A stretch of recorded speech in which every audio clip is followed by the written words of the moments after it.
What's up, everybody? Welcome to CFP Talks. My name is Joe Nissim, and with me, as always, is my main man, Mr. David Fuchs.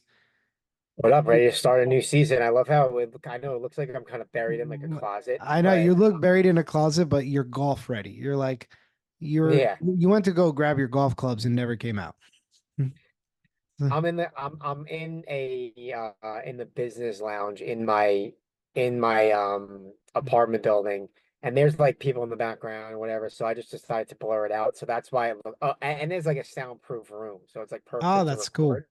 Yeah, so but I'm kind of entrapped here, and I put the blur on, so I know it looks like I'm in a closet, but I'm not. It But I'm actually really looks looking. like you're in a little halo. It's like Yeah. Angel David. Exactly. But I'm looking forward to this. I know we're starting off, or we're kind of in the middle between the July and the November, but this is a good episode that I'm looking forward to. Yeah, I mean, this is crazy because you and I were going through this before. This is our 145th episode of CFP Talks, which started as kind of an idea in a cafe in New York City. After your Yeah, CFP exam, I was in New York visiting my sister, that's right. and That's then right. we grabbed lunch, and we kind of this idea came out of it of, hey man, there's nobody doing a podcast for CFP takers. And only after 145 episodes are we actually going to spend time getting to know your two hosts. How funny is that? No, like That's how funny. funny is that? That is actually pretty funny. Yeah, it's like going on a date and then actually seeing where the person lives only 145 dates later. Dude, that is funny, but I am actually looking forward to this a lot, and I'm looking Yeah, forward to, people that are going to listen to this. I know the audience probably cycles through a lot because it's yeah, going to be based on whether they're taking the exam, for sure. but people are finally going to get to know, like, all right, who is this guy that I'm going to listen to for the next 3 or 4 months Yeah. that I'm taking advice from? Yeah, so I kind of wanted to make this episode narcissistically about myself, Yeah. but I actually wanted to give you guys more of a background as to how I kind of ended up in this seat and um, why I chose to work with CFPers, and kind of the career path that led me here. So, should I just start, I Jay? love it. Well, why don't we do this? Like, we'll just have kind of like an open conversation. Like, I'll ask you right now, like, what you sometimes reference, your advisory days. Yeah, Like, I don't think you've ever really said, anything about your career or anything, how long you were an advisor, whatever. So, yeah. and I don't even really know 100%, to be honest with you. So let me give you the background here. So I, after my senior year of high school, let's go back. So We're going all the way back. I graduate high school, and my senior year summer in between that and going off to college, I worked for a landscaper, and we were outside, and it was a tough job. It was a hard job, but we got paid pretty well. And I wanted to make a little extra money before we went off to college because I wanted to keep that money in my bank account, obviously, so I can buy beer and have as much fun as humanly possible. And I end up getting, going to college, and then, I'm thinking about that summer after my freshman year, and I had a really good freshman year.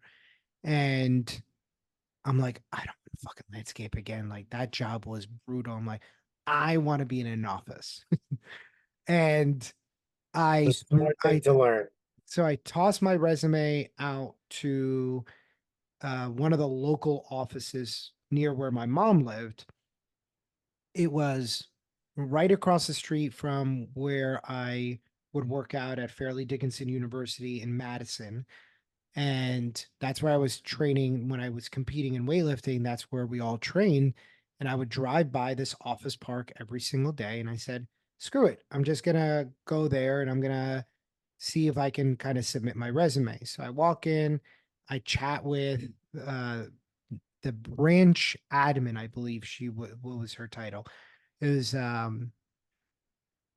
think her name was Cynthia something. I can't remember her name. And Cynthia was like, "Oh yeah, we're always looking for summer interns. We would love it. Can you send me your resume?" And she gives me her business card, and I send her the resume. And in 2 weeks, I'm interning for a private wealth group. And that first summer was kind of rocky. Like they didn't like me very much. I was like, you know, I had the swagger of a college kid. I was like just trying to make some beer money, and they thought I was kind of a little crazy, and I was opinionated. And that winter, when I went back to school, they said by the last month I was there, I kind of really hit a groove, and they loved my work ethic, and they were like, "Would you consider interning during the school year?" And I said, "Sure." I probably could work out like 1 day a week, and they were like, "Let's do it." And I would go up there like 1 day a week. I think it was like Wednesdays or Thursdays, something like that. And I would have no classes that day, and I would intern a day a week. And I would intern there my winter breaks, my spring breaks. Like anytime I had time off from school, they were like, "We would love to have you." And I kind of made a really good relationship with it was a family team. It was a father, son, and daughter, and they were managing 300 or 400 million at the time. They were one of the largest groups in the branch.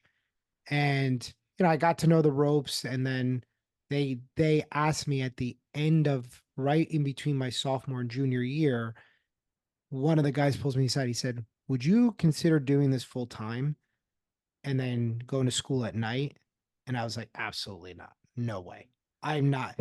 Like, there is no way that I'm not walking out of school with a degree. Like, it's too much of a risk. Like, if it doesn't work out here and then I don't have a degree, I'm screwed, Yeah. you know?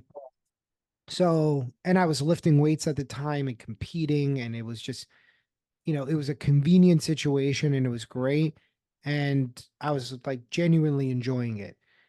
I ended up leaving that group. Like I remember I like asked for a raise, they didn't give it to me. I ended up leaving that group, interning for another group that eventually hired me full time. I was a sales assistant for about, I don't know, 8 or 9 months. They promoted me to a tech analyst, which means that basically I was doing all the asset allocations, doing all the portfolio constructions, putting together all the plans. And I asked the advisors if I could start going out with them on meetings. And the one advisor that would take me out on the most meetings was a guy named Dave Piano, which I've been out of the industry for 14 years, the advisory industry, and we still talk like a couple times a year. Like we still catch up with each other. But I would just go and sit and listen and listen and listen. And Dave was a CFP. And so I immediately enrolled in CFP classes because I was like, if he has it, then I want to have it. And once I was like chatting with a bunch of people, I ended up referring a bunch of pretty sizable accounts into the firm. And they said, "Do you want to join the FAA program?" And I was like, "Great." And I remember going they used to do it in Hartford, Connecticut at that point, but they moved it down to Warren, New Jersey City. I just bought all these big buildings from Lucent that when Lucent went through all that financial trouble, they unloaded the buildings. So we go to these amazing buildings, we do this training. I come back and I start my financial advisory career. My first day in production was February 1, 2008. The next month, Bear Stearns goes out of business and the financial crisis, quote unquote, gets started.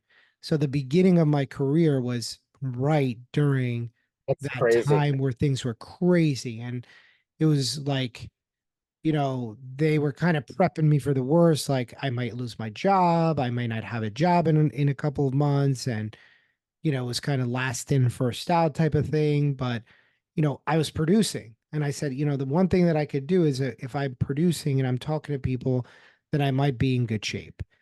And there was, and at that point, there was just a huge amount of attrition at our firm because there was a lot of guys who did very poor financial planning for themselves, including one of the guys that I work with. He had $2 million of city stock that turned into 50 grand. Hmm. Like it was absolutely just like a wild, wild, wild time.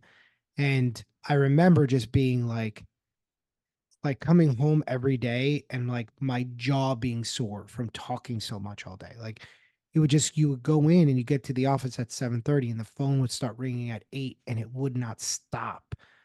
Just wouldn't stop. And you'd be like, we would do breakfast meetings down to like visiting people at night. And I drove all over the state. I was in New York and I just did everything I could to build a book. And I went from zero to about 30 million in 18 or so ish months, maybe 2 years. And by the time I got to the point where my salary had completely come off, the finances were there. I just completely burned out. And at that point, I had a pretty good run. I was like 2+ years in. I think I was in my third year when I just said, this was great, but I'm out. And I went and All worked at a right, trading desk. all right, hold on. Let me pause you right there. Yeah. Um, so you bring up a point that I think is very interesting, is that Yeah. you were 2 or 3 years or 4 years, however long, and built up like what pretty decent book.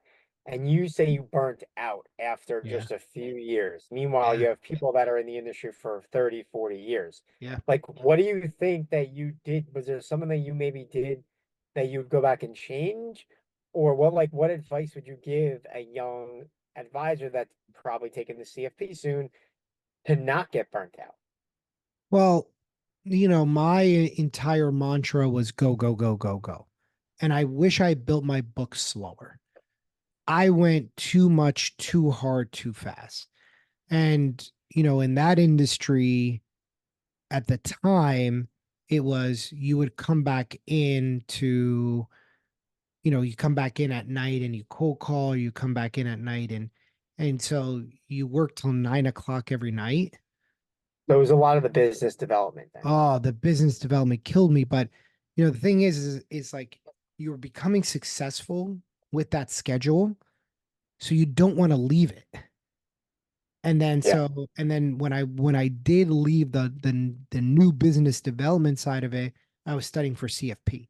So I went in, I got my 7, my 66, my 3, my life, my health, my CFP, and I did it all in a span of 18 months. So not only was I building a business, I got licensed, I got my CFP, and I just took on way too much, way too fast. Yeah. And, you know, I think if the financial crisis didn't happen, I don't think I would have built my book as fast. But at the same Because you time, had a lot of people that you were talking to that were scared shitless that needed an advisor at that time. yeah, and advisors were like hiding underneath their desks, like they weren't returning calls or emails. And people were Yeah. like, screw, Fast. here's somebody that's returning my calls at least. And, Service is still key. service was still key. Service can help you overcome so much downside on performance. Well, our senior partner was a really bright dude, and he would always say, he's like, the only thing that clients genuinely care about is that you care about them. Exactly. It'll erase so much of like the market goes down. We don't control that. You Yeah. made a bad investment, you tell them we made a bad investment. But he's like, if this the inkling, this the at the point that they feel like you don't care, they're out. 100%. 100%. So, that was, and I, again, like, I wish that I had built it a little slower. But, and at the flip side, like, I don't know, I thought it was my path. So, like, I can't really argue with it because, I get to do this. So that's interesting. And that's a good place to stop for now. This is part one for everybody listening. This is part one of getting to know Joe. Joe Nissim. He runs this whole operation. He's the guy you're going to for all your needs on the CFP, but you've never really gotten to know him before. So that's part one. We're going to then get into how he ended up transitioning into the education part inside of the finance industry. And then why he chose to do it. We're going to do that next time.